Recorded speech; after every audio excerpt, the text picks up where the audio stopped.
Before the interview, so important. This is going to be probably the most crucial point of your job search is before the interview as far as salary expectations go. How many of you, when applying for a job, see the block in the application that says it's minimum salary requirements? How many of you have no idea what to put in that box? There are ways to make sure you do know what to put in that box. My advice to you is if it is not a required field, go ahead and leave it blank. If it is a required field, I would put a range.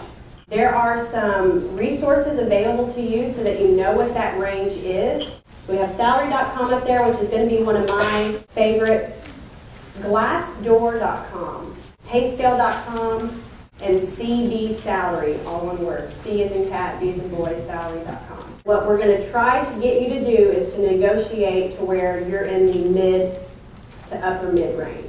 So know what it is going into it. Before you start to do some of this research, as far as specific positions go, you need to know kind of what your minimum requirements are based on what your bills are. We want you to pay all your bills, but we also want you to have a little bit left over. Also, keep in mind that part of your salary, probably 30 to 40% is going to be taken out for deductions and taxes. When you are in the job search, which you all will be, and in interviewing, right now the employer has the leverage. You have got to find a way to get the leverage on your side.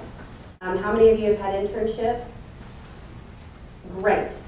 That's leverage. How many of you speak a second language? Awesome. That's leverage. Keep that in mind before you go into an interview. You need to know what you're worth, money-wise. You need to know what you bring to the table, because if you do not have anything to leverage and you cannot sell yourself on what you can leverage, you are not going to be able to negotiate your salary.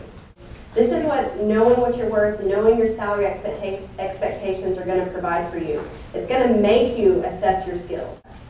It's going to prepare you for applications. Do not lie about your salary history. So if they ask you, what did you make in your last position, and you say, well, I'm just going to put a higher number so they will give me a higher offer, it doesn't work like that. It's a small world. No matter where you go, it's a small world. So people are going to know. People know when you lie. So just be honest. And then developing confidence. So if you know your skills, obviously, hopefully, that'll give you a little more confidence going into the interview. Do not bring up salary unless it is brought up first. Most employers will disclose that probably around the second round. A lot will not let you know until the offer has actually been made.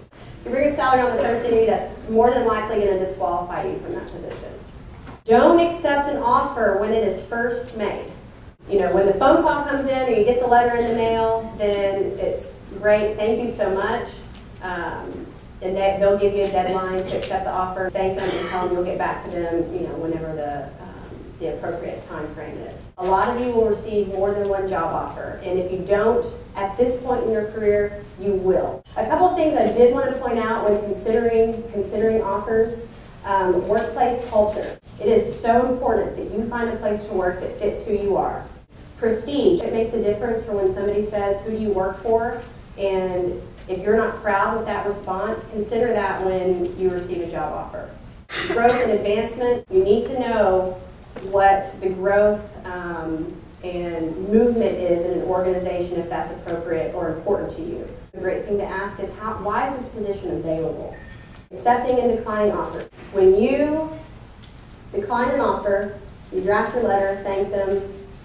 You do not need to explain, why you decided to go, work somewhere else. When you accept an offer, you are done. You're done looking.